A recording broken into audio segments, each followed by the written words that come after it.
మరి అంత పర్సనల్ పోతే వద్దులేండి. అంటే హెడ్స్ గురించి చెప్పాను. ఎందుకమ్మా అనవసరంగా నన్ను ఎరకేస్తున్నావు? ఎప్పుడన్నా నాకు అవసరం పడ్డప్పుడు టీవీ నన్ను బెడిసి కొడుతుంది. అలాంటిది ఏమీ ఉండదు, పర్సనలైజ్ ఏమి ఉండదు. మన రవిప్రకాష్ గారు అయితేనేమో ఇలా పెట్టుకొని చదువుతారు, రజనీకాంత్ గారు అయితేనేమో చేతిలో పెన్ను పెట్టుకొని చాలా ఫోర్స్గా మాట్లాడుతూ ఉంటారు. సో అట్లా ఒక్కొక్కరి బాడీ లాంగ్వేజ్ ఒక్కొక్క విధంగా ఉంటుంది, ఒక్కొక్కరి మ్యానరిజం ఒక్కొక్కటి అనమాట. బట్ ఏదేమైనా మంచి న్యూస్ని అందిస్తూ మంచి మార్పు కోరుకుంటున్నటువంటి ఛానల్ టీవీ9 ఛానల్. మార్పు కోసమని అందరిలో మంచి మార్పు రావాలా, మంచి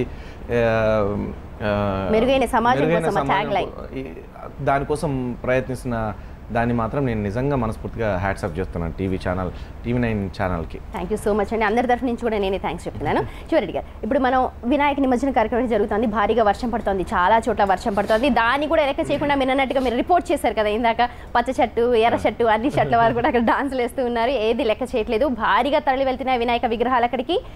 అయితే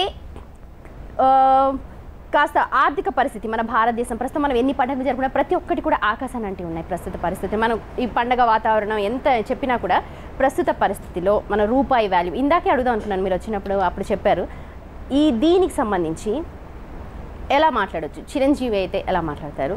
అలాగే చూడండి, ఈరోజు మనం చూసినట్టయితే వినాయక నిమజ్జనం సందర్భంగా మనం ఎంతో చక్కగా ఆనందంతో మన వినాయకుని నిమజ్జనం చేయడానికి అనేది తీసుకెళ్తున్నాం. ఈ తరుణంలో మరి వరుణదేవుడు కూడా మనకు సహకరించి మీన్స్ మనల్ని హర్షించి ఆ వానచిలుకుడు కొన్ని భూమిపై అలా చిరుజల్లుతో మరి ఇక్కడికి పంపించాడు. దాన్ని మనం ఆశీర్వచనంగా తీసుకొని మనం ముందుకు పోవాలని కోరుకుంటున్నాం. ఈ వర్షం ఎంతోసేపో కాదు, కొద్దిసేపు వచ్చి వెళ్తుంది అంతే తప్ప, అంటే మనల్ని ఎంకరేజ్ చేయడానికి అభినందించడానికి వస్తున్నటువంటి వర్షమే తప్ప అదేం పెద్ద ప్రాబ్లం ఏం కాదు అని చెప్పేసి అనుకుంటున్నాను. అంతేకాకుండా భక్తులు కూడా ఏం జంకకుండా వెనుతిరగకుండా ముందుకు దూసిపోతున్నారు, దానికి నేను చాలా ఆనందిస్తున్నాను. అంతేకాకుండా అంబరాన్ని అంటే సంబరాలు మన ఈరోజు వినాయక నిమజ్జనం సందర్భంగా మనం చూస్తున్నాం. అంతేకాకుండా బంగారం రేటు కూడా చూసినట్టయితే మరి అంబరాన్ని అంటున్నాయి.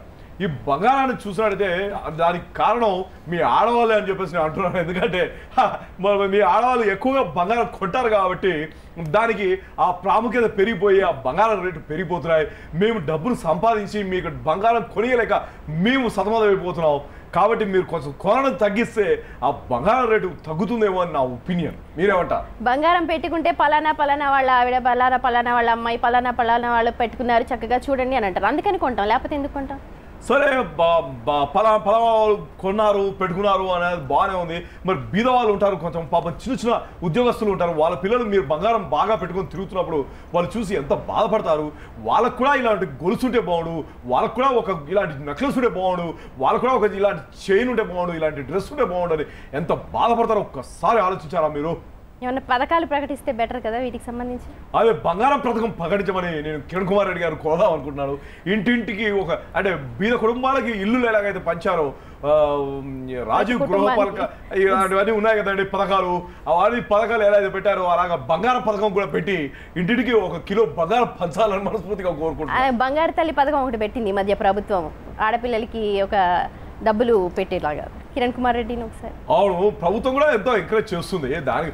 అదేమో సీరియస్ మ్యాటర్, నేను సరదాగా చెప్తున్నాను మాటలు తప్ప. సీరియస్ విషయానికి వస్తే మా ప్రభుత్వం ఎంతో చేస్తుంది, ఇంకా ఎంతో మంచి పనులు చేయడానికి ముందు దూసిపోతుంది. దానిలో నా వంతు కృషి ఏదో నా కూడా నేను కూడా చేస్తాను. నేను కూడా ఇంకా దానిలో డీప్గా ఇన్వాల్వ్ అయిపోయి ఇంకా మంచి కార్యక్రమాలు, ఇంకా మంచి పనులు చేసడానికి ముందుకు తీసుకెళ్తానని చెప్పేసి తెలియజేసుకుంటున్నాను. మీరు చెప్పినట్టుగా మీ ఫస్ట్ ఇది కూడా వినాయక వేదిక మీదే చేశాను అని చెప్పారు. ఓన్లీ ఈ మాటనే లేకపోతే ఆట పాట అలాంటివి కూడా ఉన్నాయి? అన్నీ ఉన్నాయండి, అన్ని కళలు ఉన్నాయి, సకల కళ అన్నట్టుగా అన్నీ ఉన్నాయి. అంటే ఒక్కొక్కసారి అంటే కొన్నిసార్లు కొన్ని ప్రోగ్రాంలకు వెళ్తాము, ఓన్లీ మిమిక్రీ ఎంజాయ్ చేసిన తర్వాత ఇంకా కావాలనుకుంటా ఉంటారు. సందర్భాన్ని బట్టి అంటే శివారెడ్డిని ఎందుకు పిలవాలి అంటే అని అనుకునే ఆలోచనలు కూడా రావచ్చు కదా కొంతమంది. హలో హలో హలో హలో ఎవరండి? నా పేరు బ్రహ్మానందం అండి, సినిమా అనే నమస్కారం అన్నయ్య. సార్ అన్నయ్య బాగున్నారా? బ్రహ్మాండంగా ఉన్నాను సార్. గణపతి నిమజ్జనం సందర్భంగా మీతో మాట్లాడే అదృష్టం దక్కినందుకు చాలా సంతోషంగా ఉంది అన్నయ్య. నేను ఇందాక చూస్తున్నాను అన్నయ్య, హనుమంతరావు గారు చూస్తుంటే ఎక్సలెంట్ గా ఉంది, చాలా చాలా బాగా చేశారు హనుమంతరావు గారు. యాజ్ గా ఆయన మాట్లాడుతున్నట్టే ఫీల్ అయ్యాను నేను. థ్యాంక్స్ అన్నయ్య. ఇంట్లో కూర్చుని అన్నయ్య ఆ తర్వాత ఆ మిగతా ఆర్టిస్టులు అవన్నీ చెప్తుంటే అన్నయ్య చాలా ఎక్సలెంట్ గా ఉంది అనిపించి మీకు ఫోన్ చేశాను. అయ్యో థ్యాంక్ యూ అన్నయ్య. ఐఎమ్ గ్రేట్ ఫ్యాన్ ఆఫ్ యూరా. థ్యాంక్ యూ అన్నయ్య, థ్యాంక్ యూ సో మచ్ అన్నయ్య, థ్యాంక్ యూ సో మచ్. నేను మళ్ళీ కూడా ఒకసారి వి హనుమంతరావు గారు పాట పాడితే కూడా ఎలా ఉంటుంది అనేది మీకు వినిపిస్తానన్నయ్య. హనుమంతరావు గారు పాట పాడతావా? హనుమంతరావు గారు పాట పాడితే ఎలా ఉంటది? నేను లైన్ లో ఉంటాను, వింటాను పాడు. హలో దిస్ ఇస్ హనుమంతరావు మాట్లాడుతున్నా. ఇక మీరందరూ కూడా ఇంత అడుగుతున్నారు కాబట్టి నేను కూడా ఒక పాట పాడతానమ్మా. ఇక ఒక పాట పాడితే కేల్కతం దుకాన్ బంద్. ఇక మళ్ళా అడగద్దు, ఒకటే పాట పాడతా.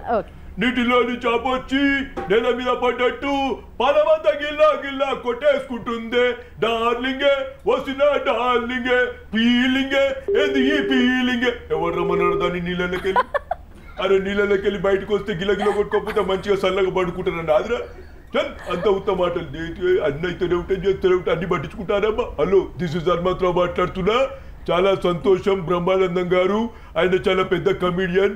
ఈ రోజు ఇండస్ట్రీలో ఎంత పెద్ద మంచి మనసుతో ఎంత పెద్దగా ముందుకు దూసుకుపోతున్నాడో, ఎన్ని విజయవంతమైన సినిమాలు చేసుకుంటూ పోతున్నాడో మీ అందరికి తెలుసు. అట్లాంటి వ్యక్తి మరి ఈరోజు కాల్ చేసి మాట్లాడుతున్నాడంటే, కళాకారులను ఎంకరేజ్ చేస్తున్నాడంటే చాలా సంతోషమైనటువంటి విషయం. మరి నేను కూడా ఎప్పుడైనా ఎలక్షన్లో నిలుచుంటే నాకు కూడా వచ్చి ఒకసారి మాట సహాయం చేసి పోవాలి. గతి బ్రహ్మానందం గారు ఉన్నారా? ఇప్పుడు వింటున్నానమ్మా, చెప్పండి. అంత దారుణంగా పాడాడు పాట, డార్లింగే పాట. అసలు ఆయన ఎందుకు పాడటం? ఆ పాట కింద పడితే మరి పట్టుకూడదు. ఎంత న్యాచురల్ గా కథ ఉంది కదమ్మా. అవునండి. Thank you very much Dharmareddy గారు, మీరు మాకు కాల్ చేశారు, మాట్లాడారు. మీరు ఏం చెప్పదలుచుకున్నారు మీ స్టైల్లో ఒకసారి చెప్పండి. ఏదమ్మా మీ స్టైల్లో శివారెడ్డి గురించి చెప్పండి. Sivareddy is very very highly talented artist. వాడు మిమిక్రీ అంటే చాలా మంది మిమిక్రీ చేయటం చూసే విన్నాను, కానీ హిజ్ ఓన్ ఒక స్పెసిఫిక్ టాలెంట్ ఉన్న మనిషి. మీ పద్ధతిలో చెప్పండి, అంటే ఇలా ఫార్మల్ గా కాదు. నా పద్ధతిలో అంటే నేను కాబట్టి అంతే మీ పద్ధతిలో అంటే ఇంతే లేదు. అమ్మాయికి తెలియక అడుగుతుంది అంతే. రైట్. శివారెడ్డి గారు, మీరు బ్రహ్మానందం తోటి బ్రహ్మానందం లాగే మాట్లాడండి ఒకసారి. మీ ఇద్దరు కన్వర్సేషన్ చూస్తాం. అసలు వద్దు. బ్రహ్మానందం గారు ఆయన పద్ధతిలో అంటే సినిమా తెర మీదనే చూపిస్తారు. తెర మీద పద్ధతిలోనే మాట్లాడమంటున్నాను. లేదు, చాలా థ్యాంక్స్ అన్నయ్య, కాల్ చేసినందుకు చాలా సంతోషం. నిజంగా once again congratulations my dear Sivareddy. చాలా చాలా గొప్పగా చేసేవారు నిజంగా. ఇంత ఈ మధ్య బాగా డెవలప్ చేసావు, మామూలుగా కాదు, ఇంత ముందులా కాకుండా. పర్టికులర్లీ రాజశేఖర్ జీవితం నా కోసం రాజశేఖర్ జీవితం మాట్లాడి ఒకసారి వినిపించవా? అలా బ్రహ్మానందం గారు సరే బాగా చేస్తున్నామా. ఇప్పుడు ఇంకొక సినిమా మంచిగా వచ్చింది స్క్రిప్ట్, జీవిత చెప్పింది. మీద కూడా ఒక డేట్స్ అడగాల, మేము ఇంటికి వస్తామని అనుకున్నాము. జీవిత నేను శివాత్మిక స్కూల్కి వెళ్ళారు, దానికోసమని రాలేకపోయాము. నెక్స్ట్ వస్తాము, తప్పకుండా మీరు చేయాలా. మేము బాగుంటుంది మీ క్యారెక్టర్, చాలా బాగుంటుంది. ఒక నిమిషం జీవిత మాట్లాడతారు. జీవిత బ్రహ్మానందం గారు ఉన్నారు లైన్లో. నమస్కారం అండి బ్రహ్మానందం గారు. ఉండండి బంగారం, ఒక నిమిషం. ఏమండి అది ఒకసారి ఆ డేట్లో ఒకసారి చూసుకోండి. అక్టోబర్ 5th నుంచి వెళ్ళి 16th వరకు కావాలండి. కొంచెం అది మీరు కొంచెం హెల్ప్ చేస్తే బాగుంటుందండి. అసలు బ్రహ్మానందం గారు థ్యాంక్ యూ బాగా హెల్ప్ చేస్తారు మీరు. మా సినిమాలో మంచి క్యారెక్టర్ చేస్తారు కానీ. ఓకేనా? Excellent thank you very much. Thank you very much Brahmanandam గారు మాతో మాట్లాడేందుకు. శివారెడ్డి గారు, చాలా మంది ఆర్టిస్టుల నుంచి మీరు చాలా అనుకరించి ఉంటారు, అంటే చాలా అబ్జర్వ్ చేసి ఉంటారు. ప్రతి వ్యక్తి నుంచి కూడా మనం ఒక లక్షణాన్ని నేర్చుకుంటాం. మీరు బ్రహ్మానంద గారి దగ్గర నుంచి ఏం చూసినారు? అంటే సీనియర్ మోస్ట్, చాలా talented, well versed, versatile actor ఆయన. చాలా అంటే ఏమాత్రం టెన్షన్ కనబడదండి. అమ్మో ఇప్పుడు ఇంత పెద్ద సీన్ చేయాలా, ఇప్పుడు ఆయన ఎలా చేస్తాడా అని చెప్పేసి చూస్తూ ఉంటాం. నా ఫస్ట్ బిగ్గెస్ట్ హిట్ మూవీ ఆయనతోనే చేసింది, ఆనందం. దాంట్లో ఆయన్ని బాగా ఆడుకుంటాం అనమాట. ఆయన సెంటర్లో కూర్చోబెట్టేసి మేము ఆయన్ని టార్గెట్ చేస్తామన్నమాట. అట్లాంటి సిచ్యువేషన్లో అతను స్క్రిప్ట్ అలా చూసుకుంటారు, దాని తర్వాత ఇంకా స్క్రిప్ట్ జోలికి పోరండి. అలా వచ్చి చూసుకొని ఆహా ఇలా చేయాలా, ఓకే ఓకే మీకు ఎందుకు నేను చేస్తాను కదా నేను చేస్తాను అంటాడు. కథ ఇంకా ఆడుకుంటారండి. అసలు టెన్షన్ కనబడదండి. అసలు ఆయన మొహంలో ఎన్నడూ కూడా నేను టెన్షన్ చూడలే. ఎంత అంటే చాలా ఈజీగా చేసి పరిస్తారు. ఎంత కష్టమైనదైనా కూడా అబ్బా ఇప్పుడు అన్నా కొంచెం టెన్షన్ పడతారేమో, ఇప్పుడన్నా ఈ సీన్ ఇది ఇంత ఇట్లా ఇన్ని వేరియేషన్స్ ఉంది ఇప్పుడు ఈ సీన్లో ఈ డైలాగు అని చెప్పేసి చాలా సినిమాలు చేశాను బ్రహ్మానందం గారితో. చాలా అంటే చాలా సినిమాలు చేశాను. సో అనుకుంటూ ఉంటాను అనమాట, ఇప్పుడు ఏమైనా టెన్షన్ పడతారేమో, ఇన్ని పేజీలు ఉన్నాయి కదా ఎలా చెప్తారు డైలాగ్ అని. అసలు ఒకసారి అలా వింటారు అంతే, చూస్తారు ఇంకా అంతే చేసుకుంటూ పోతారు. అలాంటి గ్రిప్ దొరకాలండి ఆర్టిస్ట్కి. అలాంటి గ్రిప్ దొరికితే ఆటోమేటిక్గా పీక్ స్టేజ్కి వెళ్ళొచ్చు. ఇండస్ట్రీకి ఇచ్చిన గొప్ప వరం బ్రహ్మానందం గారు, ఇండస్ట్రీకి ఒక అలంకరణ బ్రహ్మానందం గారు. బ్రహ్మానందం గారు నిజంగా అంటే ఏది మాట్లాడినా కానీ చాలా నవ్వు వచ్చేస్తూ ఉంటుంది. ఇంకా అవసరం అసలు బ్రహ్మానంద పేరే సీరియస్గా చెప్పాలంటే బ్రహ్మానందం గారు ఏం యాక్ట్ చేయాల్సిన అవసరం లేదు, బ్రహ్మానందం గారు ఏం డైలాగులు చెప్పాల్సిన అవసరం లేదు. జస్ట్ కనబడితే చాలు, అంటే చాలు, ఆటోమేటిక్గా థియేటర్ మొత్తం అలా వాలిపోతూ ఉంటుంది. అంత అసలు ఆ చూపులోనే ఏదో ఉందండి మెరికల్, అంతే. రైట్. ఇప్పుడు మళ్ళీ వినాయక నిమజ్జనానికి వస్తే మనం ఇందాక అనుకున్నాం చాలా విశిష్టత కలిగింది, విఘ్నాలనే తొలగించే మట్టి వినాయకుడిని మాత్రమే ప్రతిష్ఠించండి అని చెప్పాం. TV9 కూడా ఇదే యజ్ఞాన్ని ఒక 3 ఏళ్ల నుంచి కూడా కొనసాగిస్తోంది. ఈసారి శిల్పరామం రాక్ హైట్స్లో 74 అడుగుల భారీ మట్టి వినాయకుడిని ఏర్పాటు చేసింది. చాలా వేలాది మందిగా తరలి వచ్చారు జనం. మట్టి వినాయక విశిష్టతను ప్రతి ఒక్కరూ కూడా చెప్తూనే ఉన్నాం, మీరు కూడా చెప్తూనే ఉన్నారు, ఇందాక నుంచి కూడా చెప్తూనే ఉన్నారు. రైట్. ఇప్పుడు ఇందాక మనం పాటల పరంగా కూడా మనం కొన్ని సందర్భాల్లో చెప్తే జనాలకు బాగా తెలుస్తూ ఉంటుంది అండ్ బాగా క్యాచ్ చేస్తారు కూడా. ఇలాగేమన్నా మాకోసం ఏమన్నా కొన్ని పాటలు కట్టి పాడగలరా? అంటే పాటలు అంటే ఇప్పుడు గణపతి మీద కట్టి పాడే అంత టాలెంట్ అట్లా కాదండి, మామూలుగా వేరే పాట ఆట పాట అన్ని.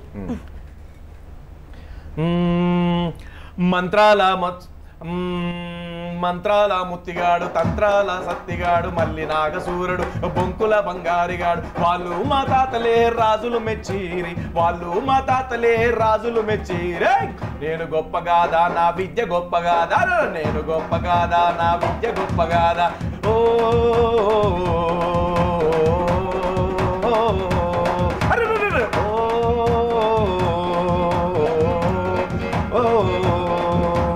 సమ్మక్క జాతరలో కోయాదేవర ముందు హోరా హోరిగా నేను మోరు పెట్టి ఆడినా. కమ్మక్క జాతరలో కోయాదేవర ముందు హోరా హోరిగా నేను మోరు పెట్టి ఆడిన పాముల కుర్రోలమయ్య, మోరు పెట్టి ఆడిన పాముల కుర్రోలమయ్య. బహువా మల్లేషు నారేషు సూరేషు బొంకేషు మల్లేషు, వాళ్ళు మా తాతలే రాజులు మెచ్చిరి, వాళ్ళు మా తాతలే రాజులు మెచ్చిరి. నేను గొప్పగాదా నా విద్య గొప్పగాదా, అరే నేను గొప్పగాదా నా విద్య గొప్పగాదా. ఓ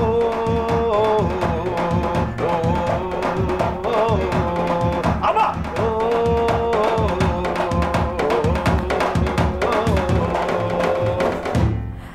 వినాయక నిమజ్జనంలో మనం చూస్తాం తీన్మార్ కంపల్సరీ, అంటే తీన్మార్ ముందు వెళ్ళేటప్పుడు బాజా భజంత్రీలు అన్ని పెట్టి పాటలు ఎక్కువ వాడుతుంటారు. మాయా దారి మైసమ్మ మైసమ్మ మనం మైసారం పోదామే మైసమ్మ, అరే మాయా దారి మైసమ్మ మైసమ్మ మనం మైసారం పోదామే మైసమ్మ.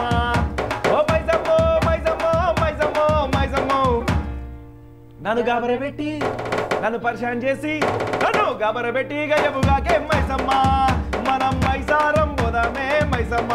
అబ్బబ్బ మాయా దారి మైసమ్మ మైసమ్మ మనం మైసారం పోదామే మైసమ్మ మైసమ్మ. ఇలా చరణం కూడా బాగా గమ్మత్తుగా ఉంటుందండి. పొద్దుగాల లేసి ఎవడి ముఖం చూశాను, పొద్దుగాల లేసి ఎవడి ముఖం చూశాను, పొలము దున్నుతుంటే మైసమ్మో.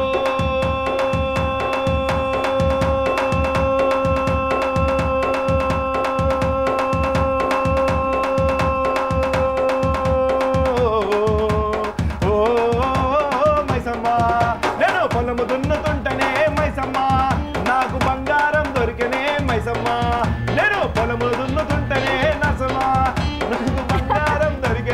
మైసమ్మ. సో ఈ ఒగ్గు కథల గురించి మనం ఒకసారి ఇలాంటి ఇప్పటికి 4 సార్లు సైగ చేశాను, మీకు అర్థం కాకపోతే నేను ఏం చేయను. అలా కాదు, ఒగ్గు కథలు చెప్పండి, నేను ఎక్కడ చెప్పేది. జానపద గీతం, మరొక జానపద గీతం, అంటే ఆ జానపద గీతం గురించి ఏదైనా సరే. వద్దంటే ఏములాడబోతాను అంటివే, పోరగాని గుండుగాడ గీకిత్తనంటివే, ఎక్కకాడ దిగకాడ ముళ్ళ మూట పైలమే, ఎక్కకాడ దిగకాడ ముళ్ళ మూట పైలమే, కరీంనగర్ జిల్లా జర హుషారు గుండవే, మాట పదిలమే అవ్వా నీ ముఠ పదిలమే అవ్వా, అదర మాట పదిలమే అవ్వా నీ ముఠ పదిలమే అవ్వా. వద్దంటే ఏములాడబోతాను అంటివే, వద్దంటే ఏములాడబోతాను అంటివే, పోరగాని గుండుగాడ గీకిత్తనంటివే, పోరగాని గుండుగాడ గీకిత్తనంటివే, ఎక్కగాడ దిగకాడ ముళ్ళ మూట పైలమే, ఎక్కగాడ దిగకాడ ముళ్ళ మూట పైలమే, కరీంనగర్ జిల్లా జర హుషారు గుండవే, మాట పదిలమే అవ్వా నీ ముఠ పదిలమే అవ్వా, అదర మాట పదిలమే అవ్వా నీ ముఠ పదిలమే అవ్వా, పదిలమే అవ్వా పొలగాడు పదిలమే అవ్వా. బస్సు ఎక్కంగా కండటయ్య టిక్కెట్ ఇత్తడే, బస్సు ఎక్కంగా కండటయ్య టిక్కెట్ ఇత్తడే, ఆడు సీటి మీద గీత గీసి చేతికిత్తడే, ఆడు సీటి మీద గీత గీసి చేతికిత్తడే, మల్ల దిగి బొంగ నువ్వు చిల్లర అడగవే అవ్వ, మల్ల దిగి బొంగ నువ్వు చిల్లర అడగవే, చిల్లర అడగకుంటే వాడు హుషారుగుంటడే, మాట పదిలమే అవ్వా నీ ముఠ పదిలమే అవ్వా, అరర మాట పదిలమే అవ్వా నీ ముఠ పదిలమే అవ్వా, పొరడు పదిలమే అవ్వా పొలగాడు పదిలమే అవ్వా, అదలనే పొరడు పదిలమే అవ్వా పొలగాడు పదిలమే అవ్వా. నిజంగా పోరగాడు పదిలమే అంటే మీలో ఉన్న టాలెంట్ అనమాట అది, అంటే ఇలా చేస్తే కానీ అది రావట్లేదు, అంటే జ్వరంగా ఉన్నారు కదా అందుకని చెప్పి. Throat infection plus body pains ఉన్నాయి. యాక్చువల్లీ ఏంటంటే పాపం మా ఇంట్లో మా మిస్సెస్ కి మా పాపకు ఉందండి, పాపం వాళ్ళు 4-5 days నుంచి సఫర్ అవుతున్నారు, వాళ్ళ నుంచి నాకు వచ్చినట్టుంది, ఎందుకంటే నా బిడ్డ నా దగ్గరనే పడుకుంటున్నా, పడుకునేటప్పుడు కంపల్సరీ నేను పక్కన ఉండాలా, సో అది దగ్గుతా ఉంటే పాపం ఆటోమేటిక్ గా నాకు వచ్చేసినట్టు. అలా ఉన్నా సరే ఇంత జోష్గా అది ఎక్కడికి పోదండి, జీన్స్ మా అమ్మ ఇలా అంటున్నా అయినా సరే, మా అమ్మ ఇప్పుడు 96 ఏళ్ళు దాదాపు 100 ఏళ్ళు పూర్తి వస్తుందండి, అయినా సరే తను ఒక్కతే ఎక్కడికైనా వెళ్ళగలుగుతుంది, వంటలు చేస్తుంది, వార్పులు చేస్తుంది, బియ్యం జరగమన్నా జరుగుతుంది, ఎంత ఎక్కడికి నడుచుకుంటూ బొమ్మన్నా పోతుంది, ఎంత దూరమన్నా ప్రయాణమైనా చేస్తుంది. ఆమెకి ఇప్పటికీ కళ్ళజోడు లేదు, సైట్ లేదు, బీపీ లేదు, షుగర్ లేదు, ఏం లేదు, బ్రహ్మాండంగా ఉంటుంది. ఎంత బలం ఉంటుంది అంటే కొబ్బరికాయ నేను 3 సార్లు కొట్టాల్సి వస్తుంది, ఆమె మాత్రం ఒకటేసారి కొడుతుంది. అదే అప్పటి వాళ్ళకి ఇప్పటి వాళ్ళకి ఉన్న తేడా, బలం కానీ లేకపోతే అది కానీ నిజంగా కూడా ఆమె జీన్స్ నాకు వచ్చినాయి అనుకుంటున్నాను. అంటే ఇంత ఎందుకు మా ఆర్కెస్ట్రా వాళ్ళు కూడా చాలా మంది అంటూ ఉంటారు, అన్న ఎవరైనా ఆర్టిస్ట్ని పిలిస్తే ఒక పావు గంటనో అర్ధ గంటనో వచ్చి చేసిపోతారు, కానీ నువ్వు ప్రోగ్రామ్ స్టార్ట్ అయిన దగ్గర నుంచి అయిపోయేంత వరకు ఉండి డాన్స్ చేసి మిమిక్రీ చేసి పాటలు పాడి ఎన్ని చేస్తూ ఉంటావు అన్నా నీకు అలసట అనిపించదా అని అంటూ ఉంటారు. కాకపోతే ఈ సందర్భంగా ఒక విషయం చెప్పాలండి, మా కళ ఇప్పుడు మీరు ఎంజాయ్ చేశారా? న్యాచురల్లీ. మీరు ఏం కోరుకుంటారు? నన్ను నేను బాగుండాలని కోరుకుంటారా, బాగుండద్దని కోరుకుంటారా? బాగుండాలనే కోరుకుంటాం కదా. సో అట్లా మా కళాకారులు పాటలు పాడి ప్రోగ్రామ్స్ చేసి జనాలను ఎంతో ఎంటర్టైన్ చేస్తూ ఉంటారు. దానివల్ల ఎన్ని టెన్షన్స్ ఉన్నా కూడా అటువంటిది మా ఆర్కెస్ట్రాలు పెట్టకుండా ఈ మధ్య తీసేసి, ఎక్కడ గణపతి నవరాత్రులకు ప్రోగ్రాంలకు పర్మిషన్ ఇవ్వకుండా, లేదా వేరే ప్రోగ్రాంలలో ఎక్కడన్నా ప్రోగ్రామ్ చేస్తున్నప్పుడు మా సామాన్లు ఎత్తుకపోయి ఇలాంటివన్నీ జరుగుతూ ఉంటాయి. అలాంటప్పుడు కళాకారులు ఏం చేస్తారు దానికి? ఇప్పుడు మీరు అంటారు చెయ్యి ప్రోగ్రామ్ చేయి, ఇంకా కాసేపు చేయి శివారెడ్డి అంటూ ఉంటారు, పాడు నువ్వు పాడు, ఇంకొక 2 పాటలు పాడు అంటూ ఉంటారు. వాళ్ళు వచ్చేమో మా సామాన్లు ఎత్తుకుపోతూ ఉంటారు, మళ్ళీ మేము తెల్లారిదాకా పోలీసు వాళ్ళ చుట్టూ తిరగాల, పోలీస్ స్టేషన్ చుట్టూ తిరగాల. శాంతి భద్రతలు ఇప్పుడు ఇంత శాంతి భద్రతలు ఇక్కడ పెట్టినారే, మా గణపతి ప్రోగ్రాంలో కూడా మా దగ్గర ఒక 2 పోలీసులను పెడితే ఎంతమంది కళాకారులకి అన్నం, ఎంతమంది కళాకారులకు పొట్ట నిండుతుందండి. ఒక ఆర్కెస్ట్రా ప్రోగ్రామ్ అక్కడ జరుగుతుందంటే 12 మంది మ్యూజిషియన్స్ ఉంటారు, 4 సింగర్స్ ఉంటారు, ఒక సౌండ్ సిస్టమ్ ఉంటాడు, వానికి 2 అసిస్టెంట్లు ఉంటారు, ఇంతమందికి పొట్ట నింపుతుందండి, పొట్ట నిండుతుంది. కేవలం గణపతి ప్రోగ్రాంల వల్ల కూడా పొట్ట నింపుకొని బతుకుదేరు గడిపేవాడు. సంవత్సరానికి ఒక్కసారి వస్తుందండి, 9 రోజులు ప్రోగ్రామ్ దొరికితే వాడు సంవత్సరం పొరుగుట తినాలా. అంటే ఈ 9 రోజులు కష్టపడి పనిచేసి 360 రోజుల్లో 9 రోజులు తీసేస్తే ఎన్ని రోజులండి? 352 రోజులు. మరి అన్ని రోజులు ఖాళీగా పని లేకుండా బతకాలి కదా. ఈ 9 రోజులు కూడా పని లేకుండా చేస్తే కష్టం కదా. అంటే మీకు సంబంధించింది కాదు, అదే కొన్ని విషయం కారణాల చెప్తున్నా. వల్ల ఏదన్నా శాంతి భద్రతలు తలెత్తుతాయి, లేకపోతే కొన్ని కారణాల వల్ల ఏమన్నా అధికారులు ఇలాంటి చర్యలు చేపట్టారు. కానీ ఇప్పుడు మీరు చెప్పిన విషయం గనక వాళ్ళు విని ఉంటే ఈసారికి అలాంటి అనుమతులు ఇస్తారు అని చెప్పి మనం అందరం నేను ఆల్రెడీ ఈ మధ్య ఆర్కెస్ట్రా ఆర్టిస్ట్ అసోసియేషన్లో నేను మాట్లాడాను ఆ ఇష్యూని, గట్టిగా ఆ పాయింట్ని నొక్కి చెప్పడం కూడా జరిగింది. నేను దీని గురించి కూడా ప్రయత్నిస్తున్నాను. నేను చాలా చిన్నవాడిని అయినా సరే మా ఆర్కెస్ట్రా కళాకారుల కోసం నేను చాలా సీరియస్గా తీసుకొని చాలా సీరియస్గా వచ్చే వినాయక చవితికి ఈ విఘ్నం తొలగిపోవాలని మనం అనుకుందాం. ఇప్పుడు షార్ట్ బ్రేక్ తీసుకుందాం అండి. చూస్తూనే ఉండండి TV9.